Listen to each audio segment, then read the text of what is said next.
Business with a servant's heart. Welcome to the podcast. Inspiration, motivation takes. Listen to the podcast. We're all about to talk about life. Our guests will share their life story.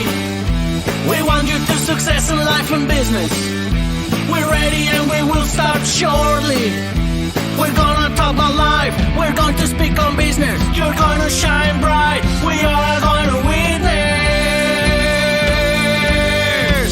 business with a servant's heart. With hosts Steve, Ramona, and Ray. Inspiration, education talks. Listen to the podcast.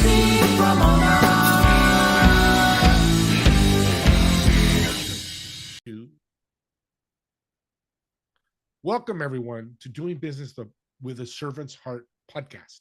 I'm your host, Steve Ramona. I am thrilled to have you join us today. This podcast is dedicated to exploring the idea of doing business and living life with a purpose, serving others, and yes, achieving success. Don't we all want success? We believe that when we approach our work and our lives with a servant's heart, we can truly make a difference. And we created this show for you because we want everyone to be motivated, inspired, and educated to make an impact in your world. Whether you're an entrepreneur, a community leader, or simply someone looking to bring more purpose into your daily life, these podcasts is here to support and uplift you. So I want you to think about it. This guest is going to blow you away. Pull a piece of paper out and a pen because you're going to want to take notes. I've got my pad ready. I want you to think about how you're going to serve today, and what impact you're going to create today. And the key word there is today. Don't wait till tomorrow. Serve somebody today. Today's episode is brought to you by our amazing sponsor, Pantheon Alliance. Picture yourself joining an elite community of thriving business owners from a variety of industries, all working together to create a powerful referral marketplace. It's an incredible opportunity to expand your network and elevate your business to new heights. Reach out to me and I'll get you more information. So I'm excited. I mentioned the impact in my monologue. This lady is such an impact. You know what? She's got a servant's heart. She's just a wonderful human being. Kathy, welcome to the show. Thank you, Steve. It's a pleasure to be here.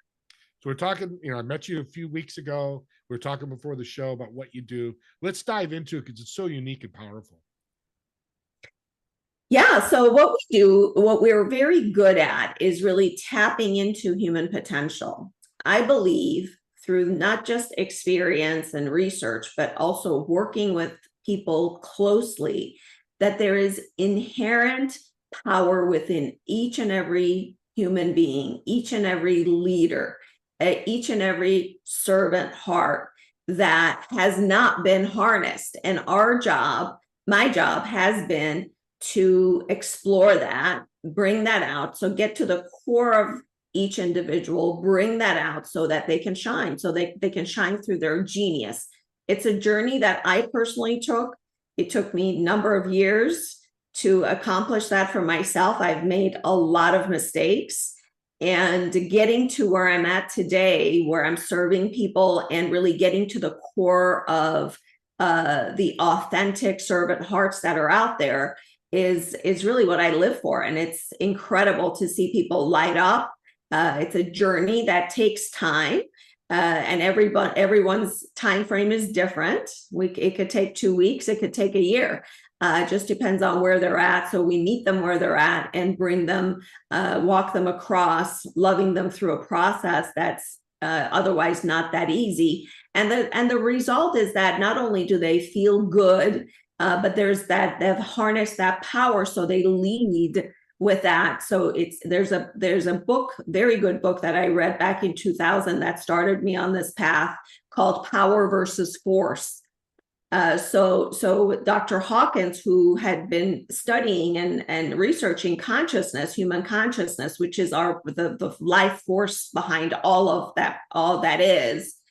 And he found that once people go up the map of consciousness to level courage, which is 200 hertz, then they operate from a place of power, which means that they run into all the right circumstances, they get introduced to all the right people, and all their efforts are really compounded in such a way that things seem effortless, seamless. And whereas if you're under courage, in ego energy, mostly things like pride, anger, anxiety and stress and overwhelm, always being busy. That level of consciousness is force. You have to force things to happen. Everything takes longer. You have to go through a lot of wrong people before you meet the right person.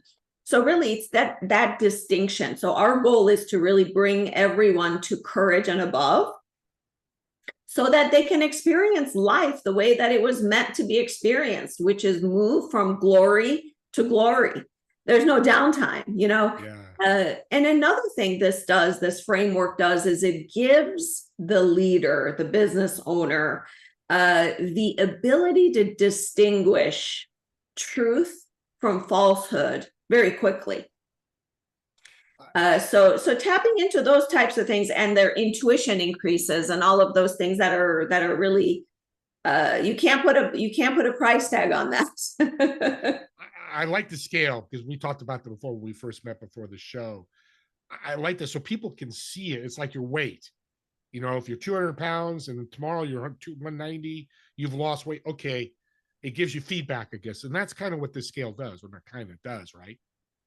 Yeah. So it's a way of really visually being able to see, where we are. Of course, we all go up and down the scale throughout the day, because everyone gets upset, angry, stressed. But who you are in the face of those things is what matters. How quickly you self-regulate is what matters. And these are the critical skills that we impart to all the leaders we coach and train, because everybody's going to have anxiety and stress. That doesn't change. It's your attitude towards it. It's how quickly are you able to self-regulate when someone makes you upset. It's how you view the world, how the world occurs to you. These are dynamics that in leadership is 90% of the game. 80 to 90% of the game is who you are and how you react to situations. And 10 to 20% is strategy, though we introduce strategy as well. But we put a big amount of emphasis on upfront, because who you are as a leader, how you show up, what your presence is in every situation matters most. Before you utter a word, people know where you're at. So it's very important for all leaders to be very keen about this concept, because if they don't, they're missing 80% of the game. Yeah. And we're fallible, so we are going to go up and down. And I love the regulator. That's so perfect. And to be a servant's heart, the name of this show, or a servant leader, you need this stuff, because it starts with you, right? Absolutely. And the more you tap into that power within you, the more you're able to serve. Yeah, that's such a cool. I love that. So the word genius came out a couple times. Love the word, but scary for people. Explain genius, what you mean by that, and the whole mission with it.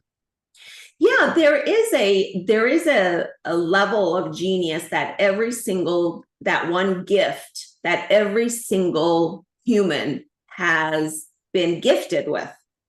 So most people go through life without knowing what that is, or searching their entire life outside of themselves for such a thing. But that answer also exists within. And the way to get to that, it requires a lot of inner work, and it requires taming our ego so that we stay out of judgment, criticism, comparison, and going through that exercise, that meaningful deep inner work with people. It results in them really honing in to, what is that one note I was meant to sing?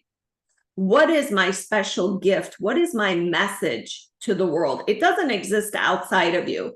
Your best friend doesn't know. Your mentor doesn't know. That is an answer that's truly within every single soul. And I consider that a privilege to be able to, an honor to go through that process with each one of the leaders I work with, because it's such an intimate process. And if left alone, it gets missed, because we're too busy that inner chatter, that mental chatter that we all suffer from. I call it mental masturbation. It's, it's we all have it and it's mostly negative. So how do we turn that around? How do we rephrase things? How do we change our perception? These are all things that we need to be taught, and this is where neuroscience is really the research in that area is really helpful to us, and we draw from that into our training. For example, I'll give you an example. Stress. Everybody's belief system that I have talked to, I don't know, you tell me, maybe it's different for your audience, but most people think that stress will kill you. Yeah, I've heard that. I mean, that's a belief system, where research shows that that's not true. There's a number of research that's done by Stanford University, Harvard University. These are big establishments, very credible, 8-year research, 20-year research, 30-year research. And they divide people into groups. One group that is convinced stress will kill you, and one group who has a different perception about it, different way of looking at it. They think of stress as a springboard to action. So they view stress as a positive thing. Okay, no big deal, I'm stressed. It's not going to kill me. I just use the energy to do something productive. And, there's a bunch of other attitudes, but that's just one example. And they followed up. Years into the research, many of the people who thought stress kills you were already dead. Wow. Whereas the same demographic, same amount of research, same amount of stress, these people's markers of health was better than the people who did not have a stressful life. Wow. See how now, so knowing that, I hope that you change your view about stress. You just did, because it makes sense to me, because if I don't want to have stress, I try to avoid stress, I get more stress. Yeah. Is that what's happening? Exactly. Because what you resist persists. Yeah. Interesting. That is, audience, that's a game changer. That's $1 million comment right there. Run with that. Yeah, and it's a life changer. It's a game changer for the clients we work with, because it's a truth. As human beings, we're a lot more resilient, a lot more. We have the ability to have perseverance. We have the ability to face all kinds of things and come out the other side. Whereas we're conditioned and thought, and the thought process that goes around negative emotions is that I'm this feeble, this poor me, and all these things are happening to me. So we have a victim mindset and victim mindset upbringing. And though I don't want people to walk away from this interview thinking that they're weak or there's something wrong with them. And I want them to really have the opposite, that there's nothing wrong with you. That's our message. There's absolutely nothing wrong with you. Quite opposite. There's a genius within you. There's many talents within you, and you have the ability to do anything that you want. All you have to do is tap into that potential. And that's what our work is all about, is teaching people how to do that. Because most people, if left alone, can't do it on their own. It's hard. Yeah. It reminds me of stories we've heard of mothers lifting cars up because their child's under there. There should be no way, but that's the power of us in this big old head, my big old head. My big old head. Everyone can say that, right? Everyone. Yeah, exactly. I love big head. That means you got a big brain. I'm kind of smart. I'm a genius. See? Yeah. She just called me genius. You are. You are a genius. I am. And as you're talking, you really get me excited here, because I know my geniuses, or superpower, some people call it. I like the word genius better. So virtues are talked about a lot in books, speaking. What are really virtues? So virtues, the way we, and there's a lot of different ways to look at it, the way we, or talk about it, the way we talk about virtues is that they're all of our positive character traits and all of our positive emotions. So it's a higher mind type of, thinking virtues, the name of our company. It's a higher mind activity. It's a higher self way of being. So we don't look at virtues as a, we look at it, of course, we approach it in all kinds of things, including coming up with our value systems and purpose, etc. But our main focus is to let people know that these virtues are inherent within each and every single person that walks this planet. Every single sentient being has virtues, and it's just a matter of which ones. It's important, though, to take the time to decide which ones you value most, so that it can become kind of your mantra, kind of the way that we use that. Once we hone into people's virtues, we use that for them to have their mind hooked on, so that they can self-regulate easier, and to set their intentions for the day, for example. Yeah, I love what I'm hearing, because the word that comes to my head is awareness. Awareness of your genius, awareness of your virtues that you truly have. Not that somebody's told me, hey, Steve, you have this virtue of a servant heart. I know I have that because I live it every day. That's a powerful message, Kathy. It's very powerful. It's that level of awareness, just as you mentioned, is a level of knowingness. So we want to take people away from their beliefs and have them step into this level of self-awareness that's there, that they know. For example, I don't believe in God. I know God. I know there's God. It's not a belief. It's a know. It's an inner knowing. So it's that level of faith. It's that level of self-assuredness. It's that level of confidence. And when you get there, any kind of imposter syndrome, any kind of doubting yourself, any kind of self-worth goes away. And I'm not saying that the journey is easy, because we have so many messages, so much programming around our not being worthy. Yeah. I am, most people, in fact, I have yet to meet a person who has not struggled with that, myself included. I think we're all, we all struggle with that, because it is something that we've been conditioned with. And I think that if we're truly honest with ourselves, we know that. And the important thing is to, once you acknowledge it, then you want to get rid of it, because it's a falsehood. Each and every single person walking this planet is a precious expression of life. Yeah, so beautiful. It's a magnificent expression of life. So it's, so we want to get rid of the falsehood and step into the truth. Does that answer your question? Tremendously. And I'm thinking social media, talking about somebody will knock down your virtues. We're not going to talk about, good, bad. There's good, bad, and everything. But I know people, because people dying by suicide are increasing because of social media. That's just out there. Audience, check the facts, because I've seen them, I've looked them up and done research. That's why I love what you do. Because now my awareness of my virtues and my genius, when somebody puts on there, oh, Steve has bad podcast. Yeah. That's your opinion. I'm going to still love you, but I don't believe that, because my virtues know I have a servant heart. Audience, this is so big. That's why I had her on it. You guys, well, I'm not going to say that because I don't want to promote, but you need to talk to her. You just need to. Well, go ahead. Yeah, so you brought up a very good point, because there's, what I don't want people to think, because a lot of people see our brand and think that we're this high and mighty virtuous, and they do a lot of virtue signaling. Well, and that's not what it's about. Virtue signaling is not the same as thinking virtues. Thinking virtues is like thinking with a servant's heart. It's thinking with an open heart.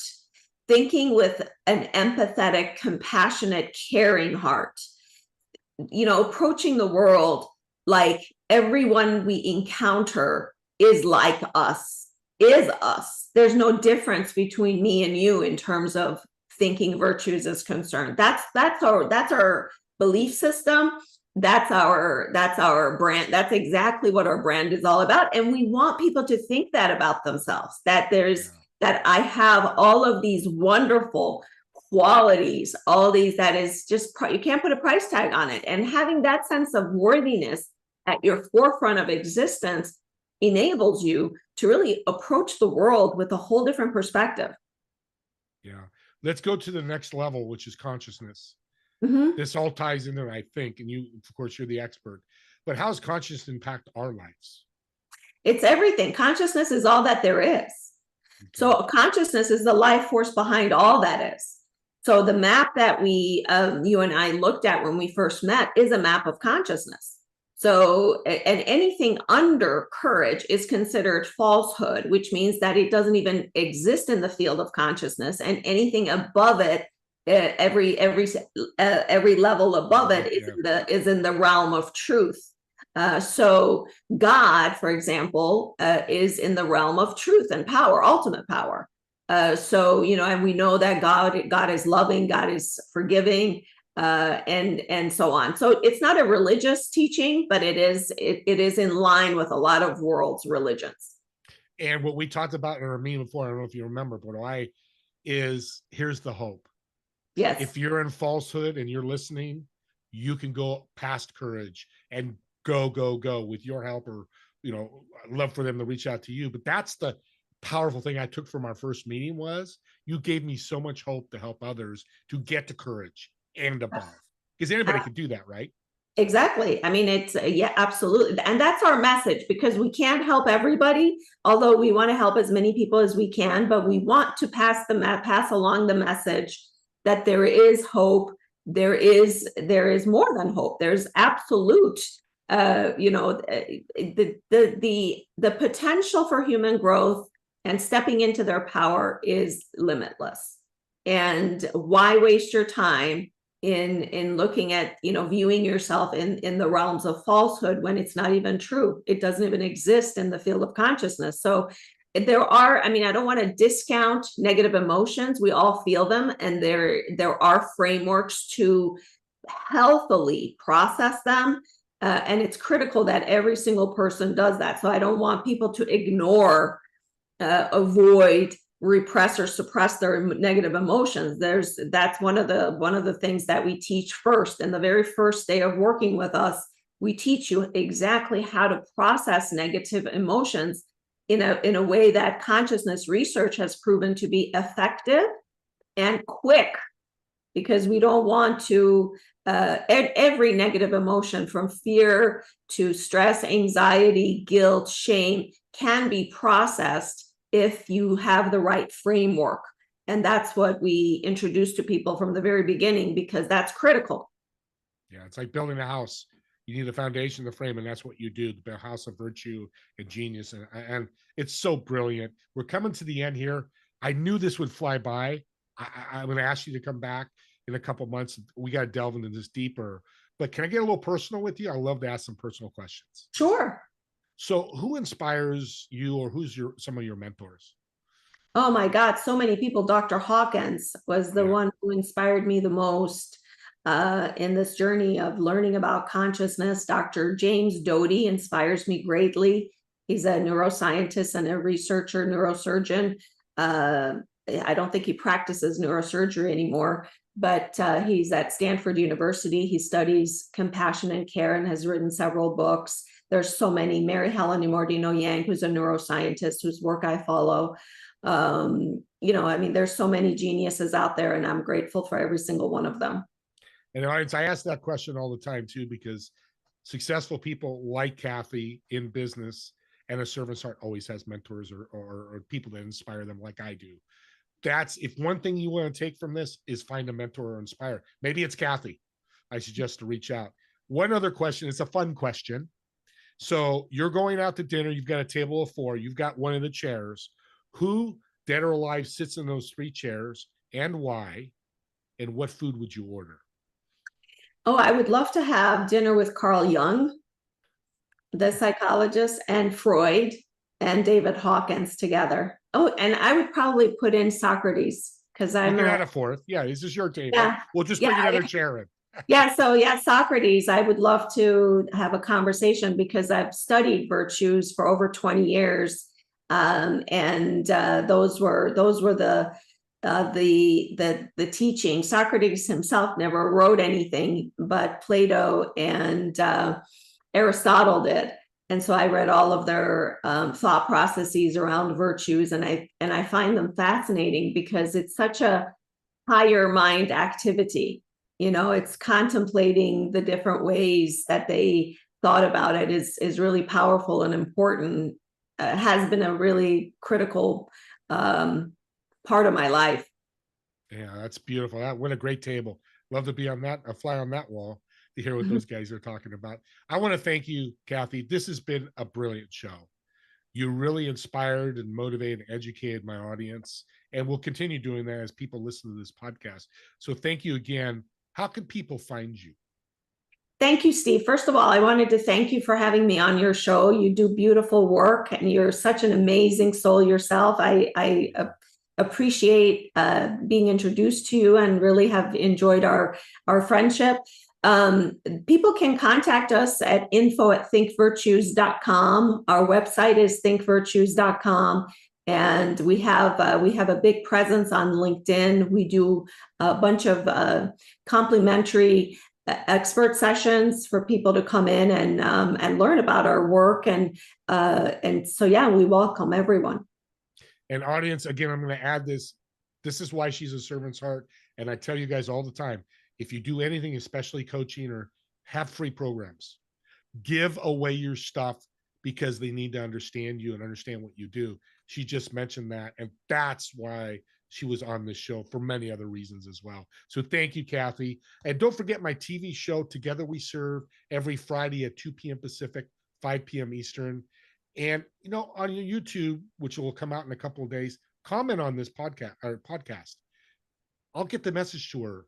All this information will be in the show notes as well. But I'd love for you to comment after you listen. I'd love to hear your response to this, because I think it's going to be very positive, because I'm fired up right now to talk about my virtues and my genius. So thank you again. And we look forward to seeing all of you at the next episode of Doing Business with a Servant's Heart. See you all later.